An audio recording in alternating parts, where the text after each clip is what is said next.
Eran las 7:10 de la mañana del 3 de enero de 2023. La respuesta del invitado a la mística anterior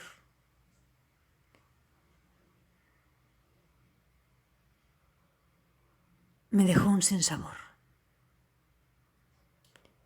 Y me estaba pensando si es que él evitaba el asunto de las emociones. Evitar tan descaradamente.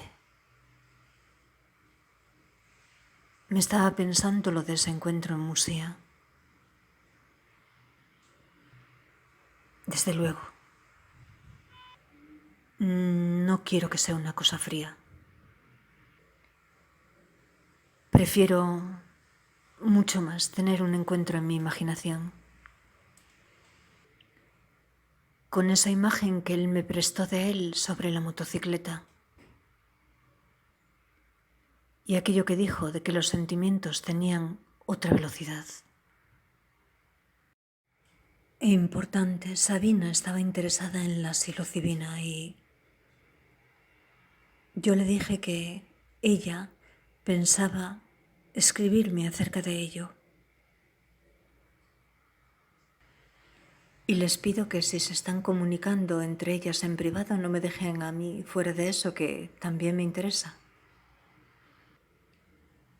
Ella, por otro lado, hablaba de la necesidad de no olvidar lo que sucedió, porque si olvidas que sucedió te pueden convencer de lo contrario. Y a mí me parece que no se puede olvidar. Sí, digo, si tienes un Alzheimer, pero para mí siempre quedará ahí, en el cuerpo. Yo, a pesar de haberlo vomitado todo tanto como aseguré, ya ves cómo me saltan los resortes en cuanto aparecen los recuerdos. Aparecen en forma de esputos, como esa manera de tratarme de mi madre cuando me abría la puerta, o el enfrentamiento que tuve con mi padre, que lo tengo muy presente. Después de aquel enfrentamiento en el que él me dijo que tenía que haberme matado el día de la carne, cuando él casi logra que baje los ojos, y entonces, según mi abuela, hubiera estado perdida, porque los bajé una milésima de segundo. Se los aparté en ese momento porque me controló durante esa milésima de segundo. Pero se los volví a enfrentar. Luego él, cuando el incidente se calmó con el paso de las semanas, me confesó que jamás nada tan pequeño le había llegado a dar tanto miedo. Porque ya te digo que mi pensamiento era: si mear, me meo.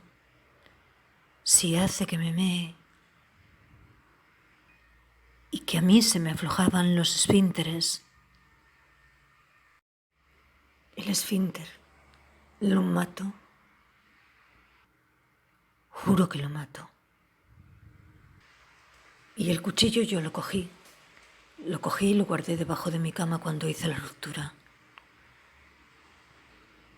Antes de que el casero cambiara la cerradura.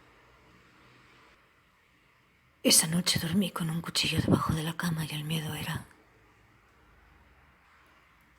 Regresaron todos los miedos que tuve desde que era pequeña. Aquella tarde. Regresaron como los sentía cuando era pequeña. Y preguntas desde cuándo el maltrato. En mi caso, lo que podemos llamar maltrato ya comenzó en en el útero. Porque a mi madre su padre le dio la paliza de su vida al enterarse de que estaba embarazada. Y eso tuvo que significar un buen baño de cortisol. Y luego la encerró en un reformatorio. Y estuvo encerrada unos meses en un reformatorio, hasta que la sacaron mis padres y mis abuelos, que no creo que fuera la época más tranquila de su vida tampoco. Y algún artículo leí al respecto sobre esos baños de cortisol, el efecto que producían en el cerebro del feto. Después ella me odió confesado por ella, porque cuando nací la comadrona se entusiasmó conmigo y me paseó por todo el hospital y no la cosió. La cosió en frío. Y porque yo lloraba en sus brazos. Y la técnica de mi madre para que yo dejara de llorar era asfixiarme. Lo más grave sucedió en la bañera cuando yo tenía unos 5 años. El día que tenía que ir a una boda. Pero me maltrató desde siempre. Cuando estábamos a solas. Y la violencia en mi casa era el pan de cada día. Entre ellos. Eso también tuvo que alterarme. Así que yo soy candidata a ser psicótica, a la forclusión. Pero a la vez me siento bastante neurótica. Creo que oscilo entre esos dos extremos. Yo perversa no me siento, pero nunca puedes estar segura de nada, en el fondo. Y la primera paliza de mi padre, de la que yo tengo memoria, es la que me tuvo en casa encerrada durante un tiempo, sin poder ir a la escuela. Que no sé si fue esa ya la del cinturón. La del cinturón que guardaba. Cinturón salvaje.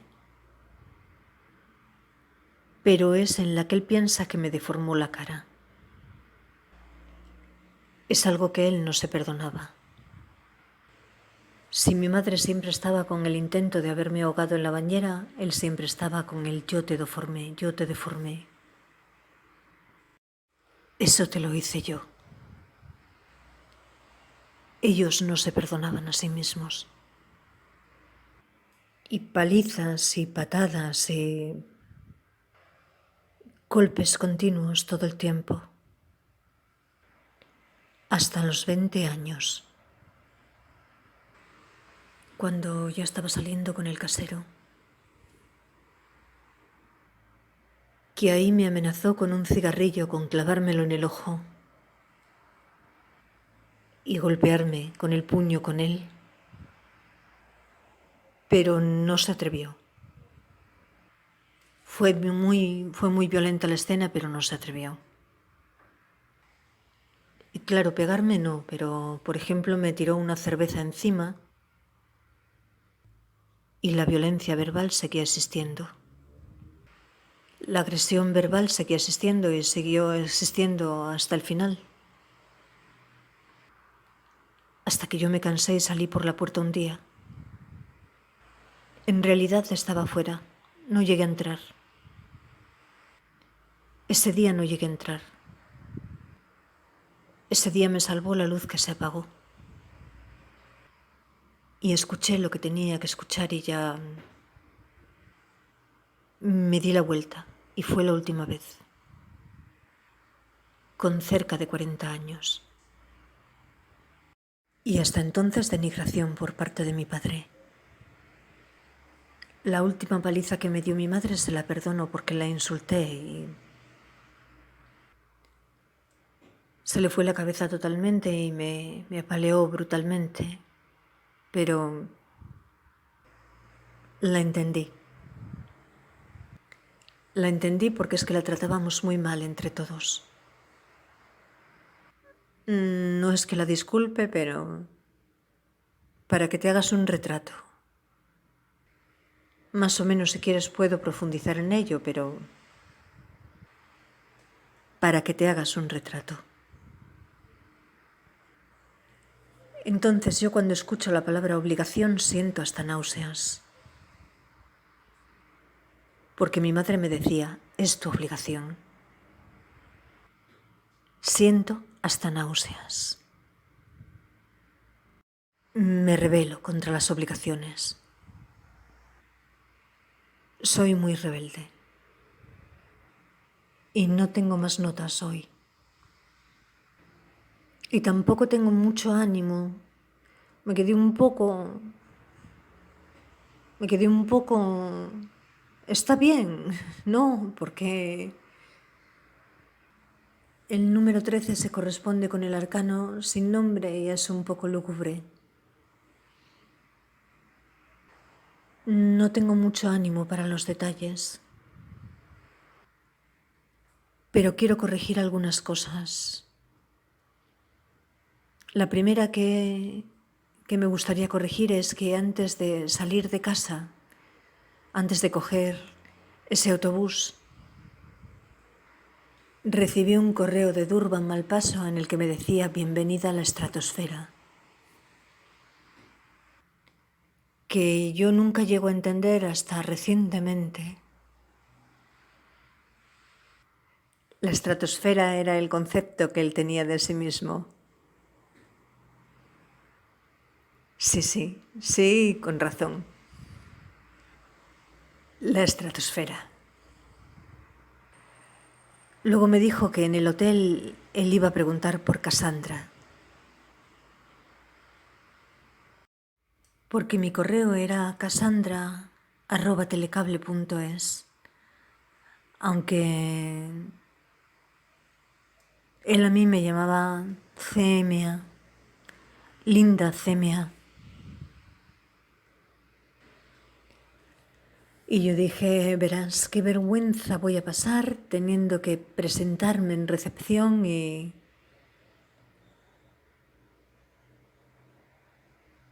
decirles eso. Que si alguien pregunta por Cassandra, que soy yo. Pero lo hice.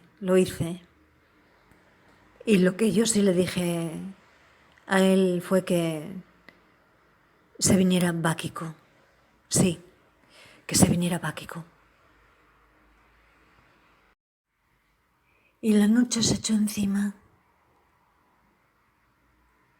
Y aunque ya estábamos entrando en la ciudad, yo decía, no me va a dar tiempo. Y además tenía miedo coger el taxi porque me había advertido mi hora que me podían engañar. Que me podían llevar por otra carretera al hotel y que me podía salir por un ojo de la cara. Pero creo que tuve mucha suerte con el taxista. Les puse en mi situación, que tenía mucha prisa, y me pareció un viaje muy rápido en comparación con yo al día siguiente andando, lo que anduve desde el hotel hasta la estación de autobuses. Y llegué a las 8:10. Vestida con mi recogido, con mis vaqueros, y salí del coche volando.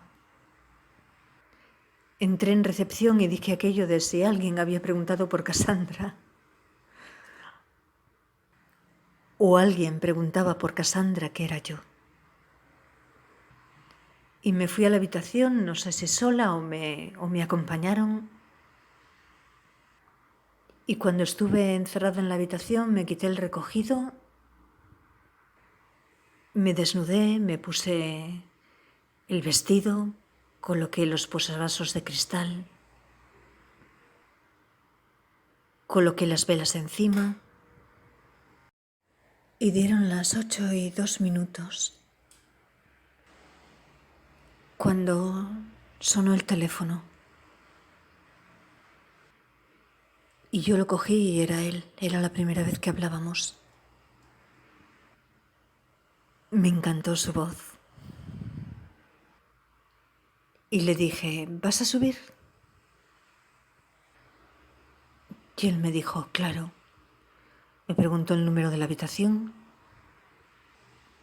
Y yo le abrí la puerta. El vestido que me puse era mi vestido ritual. Tengo que encontrarlo, por lo menos en una fotografía, para ponéroslo aquí.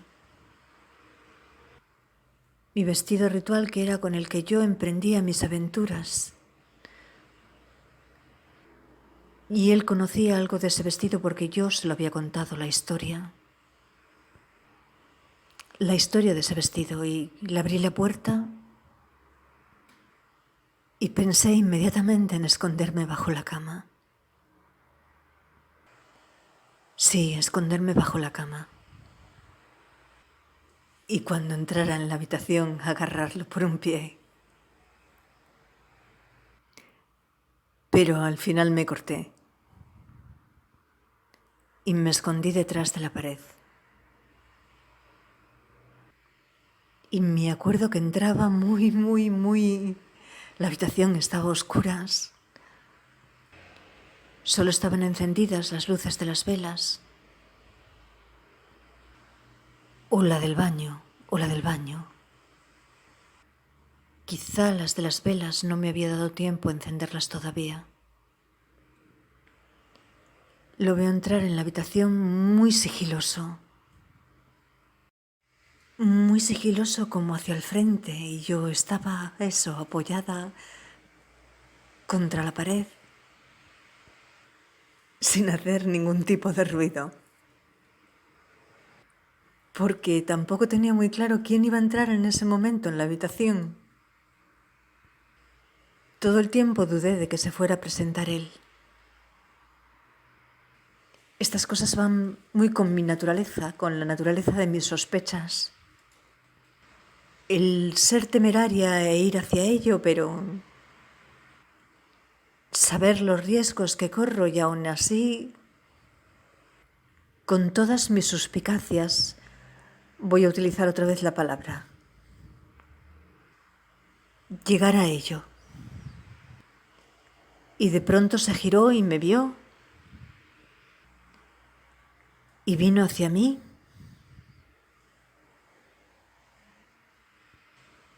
Y se acercó. Y yo fui a besarlo y me dijo, no, espera. Espera. Y no sé qué le dije yo. Sé que él me dijo que hacía frío,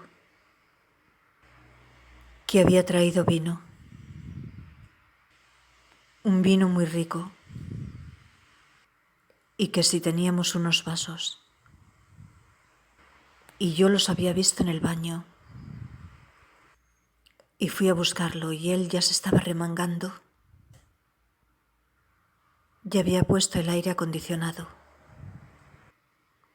Y yo le dije que no tenía costumbre. Y él dudó un poco. Porque yo no sabía ni lo que era un aire acondicionado. No tenía costumbre de frecuentar habitaciones de hotel. Y en parte era verdad.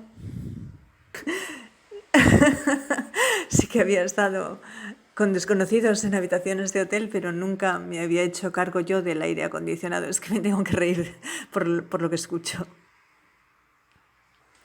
Y se hizo cargo él. Y nos relajamos inmediatamente. Juntamos las camas. Eso fue lo primero que hicimos, juntar las camas. Y nos servimos una copa de vino. Y hasta ahí.